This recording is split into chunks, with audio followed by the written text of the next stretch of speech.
Minun nimeni on Kimmo Lackström, Raksa Catering Oyn toimitusjohtaja, omistaja.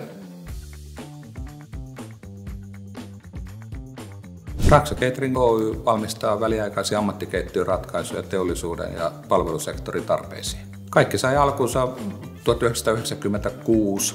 Huomasin, että rakennustyömailla ei ole enää ruokaloita ja siihen tarpeeseen valmistin kioskikoppia 2 kappaletta ja vein työmaalle. Nyt tekee erikoiseksi se, että me haluamme aidosti ratkaista asiakkaidemme haasteet. Olemme toimineet vuosikymmenet. Meillä on pitkät, hyvät asiakassuhteet isoihin toimijoihin. Kohokohtia on tietenkin suuret isot rakennusalueet, muun muassa pääkaupunkiseudulla Keilaniemet ja Kamppikeskukset ja Arabien rannat.